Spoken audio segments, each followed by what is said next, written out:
kita bayangkan lagi, kita ini muslim, saya hidup di lingkungan non muslim, ya. Kemudian rumah ibadah saudara-saudara kita non muslim itu bunyikan toa sehari 5 kali dengan kenceng-kenceng secara bersamaan, itu rasanya bagaimana? Yang paling sederhana lagi, tetangga kita ini kalau kita hidup dalam satu komplek itu misalnya, kiri kanan depan belakang pelihara anjing semua. Misalnya menggonggong dalam waktu yang bersamaan, kita ini terganggu enggak? Artinya apa? Bahwa suara-suara ini, apapun suara itu ya, ini harus kita atur supaya tidak menjadi gangguan. Ya. Yang enggak suka azan cuma setan, yang merasa risih dengan azan cuma setan, yang merasa terganggu ketenangan dan kenyamanannya mendengar azan itu cuma setan. Maka saya sampaikan Pak Yusuf, sekarang ini banyak manusia wujudnya, sifatnya, otaknya, pola pikirnya lebih dahsyat dari setan. Huwal Qur'an wal Furqan ilaihi tunsitul akwan wa fi. Bapak Ibu, di zaman saya corona yang pertama jenisnya Alpha Pak Lurah. Waktu itu yang langka hanya masker saja. Setelah zaman saya, zamannya Syekh Ali Jabir, itu namanya corona jenis Delta Pak Yusuf. Yang langka ketika itu adalah oksigen dan hand sanitizer Pak Surata. Sekarang ini Pak Surata, corona jenis baru namanya Omikron. Kok yang langka minyak sayur Pak? Minyak goreng. Betul. Minyak goreng. Bujur. Minyak naik. Apa? Cabai. Tepung naik. Gas naik. Emak-emak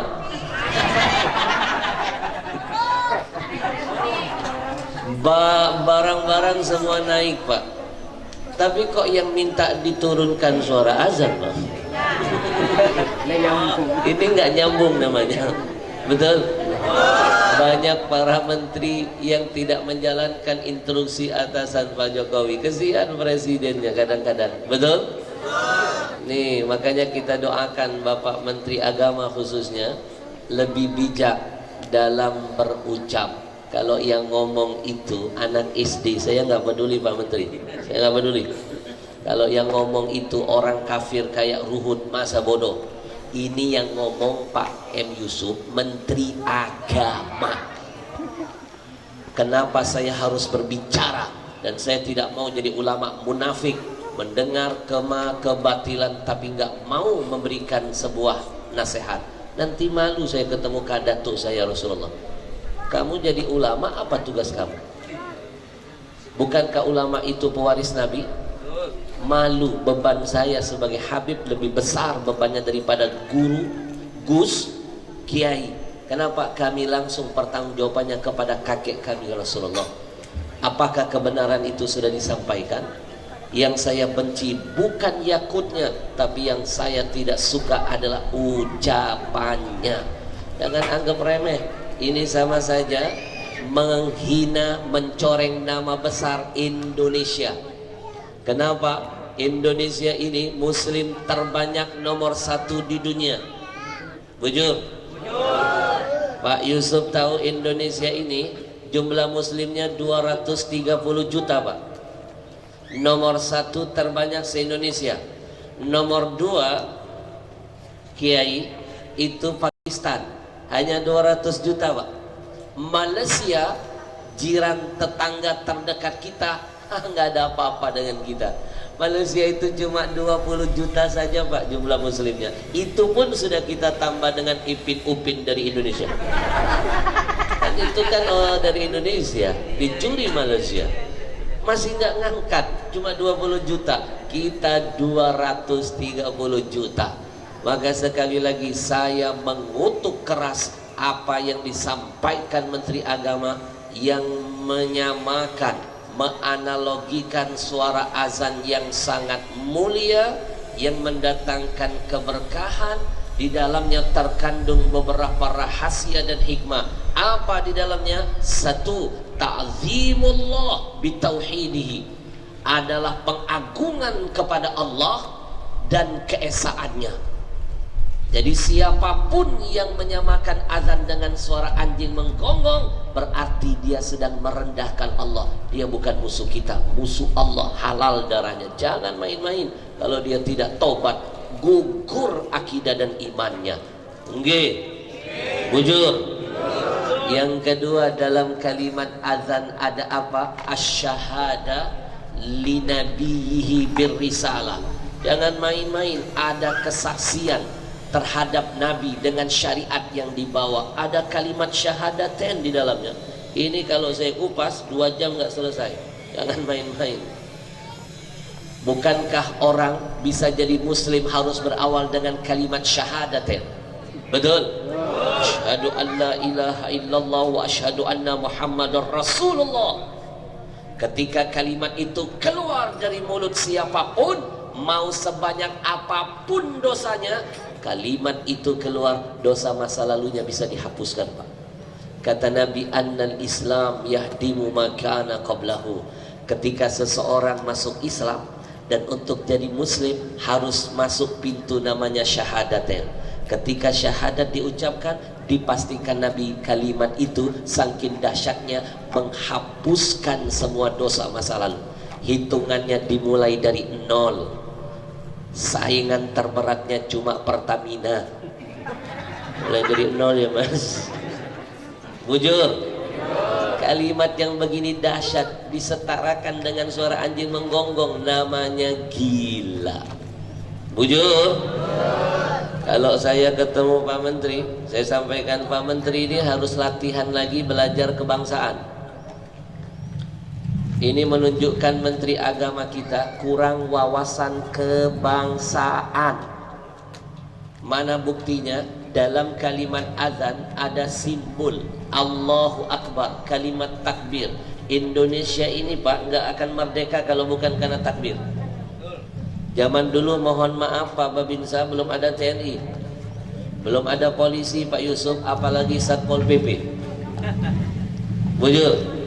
Tahu siapa yang berjuang garda terdepan, berani mati lawan penjajah? Ulama. Betul? Para kiai dengan santrinya, ulama dengan umatnya. Modalnya cuma bambu runcing. Yang membakar semangatnya kalimat takbir. Yang teriak takbir 1000% pasti pejuang muslim. Bujur. Begitu takbir dikumandangkan, masa bodoh Belanda punya meriam. Masa bodoh nggak mereka khawatirkan. Kenapa? Bagi mereka kalau sudah takbir terdengar, semua kecil, yang besar hanya Allah. Mereka seolah-olah sudah mencium bau syurganya Allah. Kalimat yang begini dahsyat menghantarkan negerinya bisa merdeka, dia setarakan dengan suara anjing menggonggong. Apa gak gila menteri ini? Bujur. Bujur. Ini yang gak setuju dengan kalimat saya berarti sama-sama gila dengan menteri ini. Kalau baik kita puji, kalau salah kita luruskan. Kalau saya yang dibilang suara saya kayak suara anjing, masa bodoh? Saya nggak marah. Ini suara azan Pak, syiar agama. Kalau bukan kita, siapa lagi yang memuliakan agama kita? Jangan mimpi Allah akan memuliakan kita nanti di akhirat, kalau di dunia kita nggak memuliakan syiar-syiar agamanya. Bujur? Bujur? Ini dahsyat nih kalau saya bahas tentang azan nanti di lain kesempatan. Mak, gara-gara kalimat takbir itulah Indonesia merdeka. Bambu runcing bisa ngalahin meriam. Meriam Belanda loh Pak Babinsa, bukan meriam Belina. Kalimat yang begini berkah dibilang suara anjing, sinting namanya. Betul? Kalau disetarakan suara manusia dengan suara anjing saja masih nggak logik, apalagi suara azan.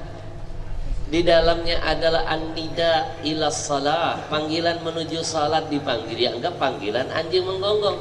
An-nida ilal falah, panggilan untuk meraih kemenangan, disamakan anjing menggonggong. Kemana nalar menterinya? Sekali lagi Bapak Ibu, siapapun yang gak suka dengan azan itu pasti setan. Nggih? Nggih? Gak percaya saya hadirkan kitabnya.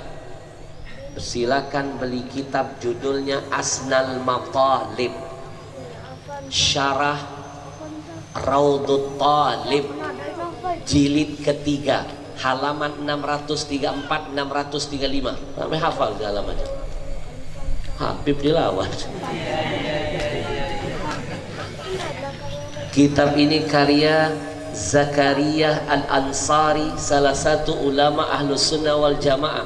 Dalam kitab itu dia menceritakan bahwa saking dahsyatnya azan itu Nabi melakukan dan disunnahkan kepada kita meneriakkan kalimat itu kepada telinga-telinga bayi yang pertama kali lahir ke muka bumi.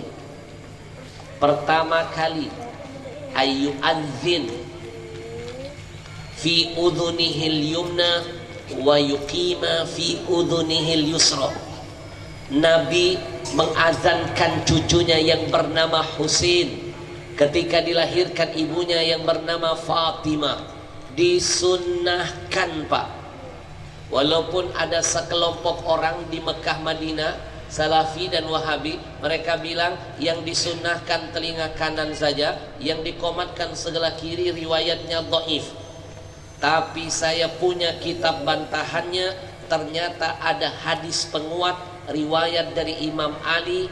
Ini menunjukkan bahwa dua-duanya sahih, Pak. Kanan kirinya sahih, ada hadis yang menguatkan riwayat yang lainnya. Bapak Ibu, dalam kitab itu disebutkan salah satu hikmahnya azan, kalau diteriakan di telinga bayi, lam tadurruhu ummu sibyan. Saking dahsyatnya azan diteriakan di telinga bayi, itu bisa menyelamatkan bayi dari gangguan ummu sibyan. Siapa ummu sibyan?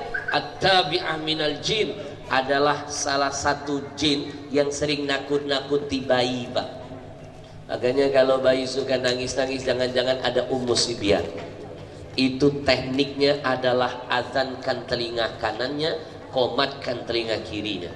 Yang kedua, walima fihi min tardi syaitan anhu. Ketika azan diteriakan di telinganya, Nabi pastikan, Pak, Nabi pastikan itu setan ketakutan mendengar azan. Li'annahu yudbiru inda sama'il azan. Bukan cuma takut, setan itu lari, Pak, lari, terbirit-birit kalau sudah azan dikumandangkan. Maka sekali lagi, yang gak suka azan berarti siapa? Kenapa lihat saya? Jangan berantem nih, Mam. Yang gak suka azan cuma setan. Yang merasa risih dengan azan cuma setan. Yang merasa terganggu ketenangan dan kenyamanannya mendengar azan itu cuma setan. Maka saya sampaikan, Pak Yusuf, sekarang ini banyak manusia wujudnya, sifatnya, otaknya, pola pikirnya lebih dahsyat dari setan. Lebih enak ngadepin setan beneran, cukup bacain ayat kursi, kabur. Tapi ngadepin makhluk-makhluk begini, bacain ayat kursi, dia tengah cengir. Jangan pakai ayatnya, kursinya lemparin ke dia. Nggih. Kita doakan mudah-mudahan Yakut diberikan hidayah oleh Allah, mau mengakui kesalahannya dan segera bertobat meminta maaf kepada seluruh kaum muslimin. Tapi kalau dia nggak mau minta maaf, masih bangga dengan kesalahannya, maka izinkan saya, Pak Yusuf dan Pak Surata, saya yang pertama kali akan mengangkat tangan, melaknat dan mengajak semua para jamaah, kita laknat dia dengan selaknat-laknatnya. Mudah-mudahan Allah azab dia di dunia dan di akhirat. Amin. Habib Ahmad nggak boleh melaknat orang. Nih, ini namanya kalau ada yang begini berarti ulama munafik, Pak. Atau jangan-jangan wawasan ilmunya belum dalam. Atau jangan-jangan dia tahu Quran tapi dia nggak mengamalkan. Bahaya loh. Kalau ada ulama tahu ilmu nggak mengamalkan, dia yang pertama diazab sebelum para penyembah berhala. Jangan main-main loh. Santri Anda punya tanggung jawab nanti di hadapan Allah. Apa yang diajarkan guru Anda ngaku beriman kepada Allah, Anda mengaku hafal Quran, kalau nggak mengamalkan isinya, Quran yang akan melaknat Anda. Wal Quran yal'anu, Quran yang akan melaknat kita. Silakan buka Al-Quran, ada ayat yang pertama kali melaknat itu Allah, Pak. Innalladzina yu'dzuna Allah wa rasulah, sesungguhnya orang-orang yang menyakiti Allah dan menyakiti Rasulnya, la'anahumullahu fid dunya wal akhirah, Allah dulu yang melaknat mereka dunia dan akhirat. Wa a'adda lahum 'adzaban muhina, Allah siapkan kepada mereka azab yang sangat dahsyat yang pasti menghinakan mereka dunia dan akhirat. Jadi menghina orang yang menyakiti Allah dan Rasulnya boleh, melaknat orang yang menyakiti Allah dan Rasulnya boleh. Kenapa? Kita nggak hormat dengan Allah, kenapa harus kita hormati? Mereka merendahkan Allah dan Rasulnya, kenapa harus kita muliakan? Bujur, bujur. Maka saya mengangkat tangan melaknat Yakut. Kalau tidak segera taubat, meminta maaf, mengakui kesalahannya, saya laknat. Mudah-mudahan Allah azab dia dunia sampai akhiratnya. Amin. Ya Rabbal Alamin. Sallallahu ala Sallallahu